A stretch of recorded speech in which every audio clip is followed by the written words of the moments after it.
Borewell ಒಂದು ಹೇಳ್ತೀನಮ್ಮ, ನಮ್ಮ ಹತ್ರ ಇರೋ ಬೋರ್ವೆಲ್ಗಳು 900 ಫೀಟು ಡೆಪ್ತ್ ಹೋಗಿದೆ, 900 ಫೀಟು 700 ಫೀಟ್ ಹೋಗಿದೆ.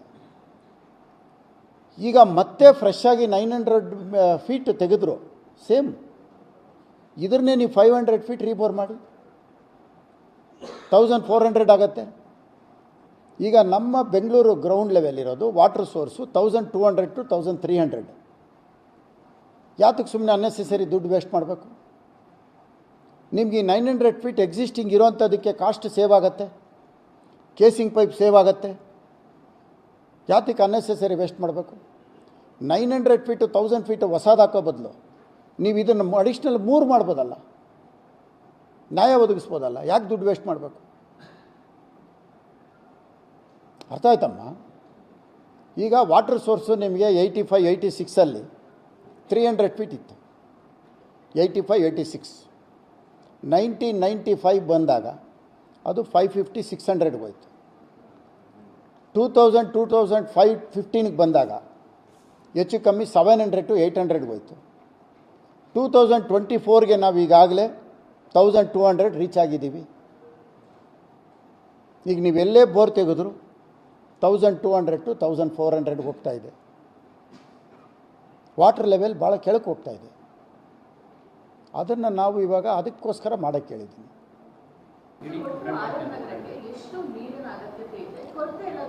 ಈಗ ನೀವು ಇಷ್ಟೊತ್ತು ನೋಡಿದ್ದೀರಿ, ಒಂದು ಸಣ್ಣ ಉದಾಹರಣೆ ಮಾತ್ರ. RR ನಗರದಲ್ಲಿ ನಮಗೆ ಬರಬೇಕಾಗಿರೋದಕ್ಕೆ 2 ml ರೆಡ್ಯೂಸ್ ಮಾಡಿದ್ದೀವಿ ಅಂತ ಅಫಿಷಿಯಲ್ಲು ವಿತ್ ರೆಕಾರ್ಡ್ ಬಂದಿದೆ. ಈಗ 2 ml ಅಂದರೆ 20 ಲಕ್ಷ.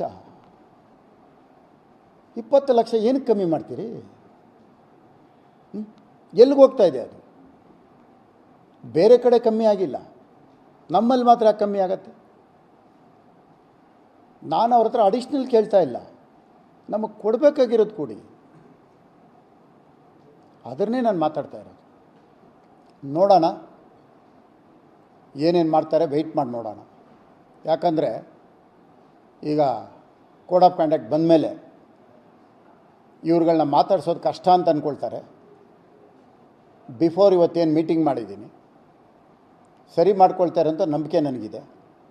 ಸರಿ ಮಾಡ್ಕೊಂಡಿಲ್ಲ ಅಂದರೆ ಇನ್ನು ಪಬ್ಲಿಕ್ ಏನು ಮಾಡ್ತಾರೆ? ಅವರೇ ಬೀದಿಗೆ ಬರ್ತಾರೆ. ಅವತ್ತು ಅಧಿಕಾರಿಗಳು ಏನು ಉತ್ತರ ಕೊಡ್ತಾರೆ ಗೊತ್ತಿಲ್ಲ.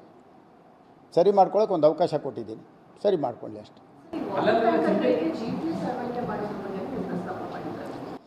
ನೋಡಮ್ಮ, ಏನಾಗ್ತಾಯಿದೆ ಅಂದರೆ ಇವ್ರು ಹೇಳಿದ್ರು ಇವಾಗ ಅಫಿಷಿಯಲ್ಸು ಫಿಲಪ್ ಆಗೋದಕ್ಕೆ ನೀರು 15 ಮಿನಿಟ್ಸು 20 ಮಿನಿಟ್ಸು, ಅಲ್ಲಿಂದ ಮತ್ತೆ ಟ್ಯಾಂಕರ್ ಹೋಗೋದಕ್ಕೆ 1/2 ಅವರು, ಮತ್ತು ನೀರನ್ನ ಕೊಟ್ಟ ಮೇಲೆ 1/2 ಅವರು, ಅಂದರೆ ಇವ್ರ ಲೆಕ್ಕದಲ್ಲಿ 1.5 ಅವರ್. ಅವ್ರ ಸ್ಟೇಟ್ಮೆಂಟ್ ಕೊಟ್ಟಿರೋವಂಥದ್ದು ಡೈಲಿ 4 to 5 ಟ್ಯಾಂಕರ್ ನಾವು ಕಳಿಸ್ತೀವಿ ಅಂತ ಹೇಳಿದ್ದಾರೆ. 6 ಟ್ಯಾಂಕರ್ ಅಂದರು 6, 6, 6, 36, 6, 7, 42. ಒಂದು ದಿನಕ್ಕೆ 7 ಟ್ರಿಪ್ ಮಾಡಿದ್ರು 42,000 ಕೊಡಬೇಕು. 42,000 ಲೀಟ್ರ್ ಎಲ್ಲಿ ಕೊಡ್ತಾ ಇದ್ದಾರೆ ಅಂತ ನಂಗೆ ಲೆಕ್ಕ ಬೇಕಲ್ಲ, ಕೊಡಬೇಕಲ್ಲ ಲೆಕ್ಕ. ಇವರು ಒಂದು ಟ್ಯಾಂಕರ್ ಕಳಿಸ್ಬಿಟ್ಟು 6 ಟ್ಯಾಂಕರ್ ಲೆಕ್ಕ ಬರೆದುಬಿಟ್ರೆ ನಮ್ಮ ಜನರಿಗೆ ನೀರು ಕೊಟ್ಟಂಗ ಅಥವಾ ಇವ್ರು ನೀರು ತೊಗೊಂಡಂಗ? ಅದಕ್ಕೋಸ್ಕರ ನಾನು ಅದು ಕೇಳಿದ್ದೀನಿ. ಯಾವ ಏರಿಯಾಗೆ ಹೋಗಿದೆ, ಎಲ್ಲೋಗಿದೆ ಮಾನಿಟರ್ ಮಾಡ್ತೀನಿ. ನನ್ನ ಲೆಟ್ರೇಟಿಗೆ ವ್ಯಾಲ್ಯೂ ಇಲ್ಲ ಅಂದರೆ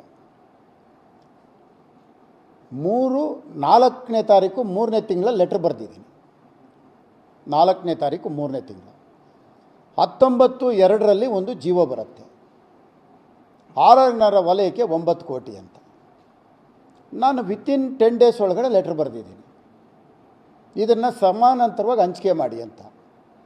ನಾನು ಬರೆದಿರೋ ಪತ್ರನ ರಿಸೀವ್ ಆಗಿದೆ.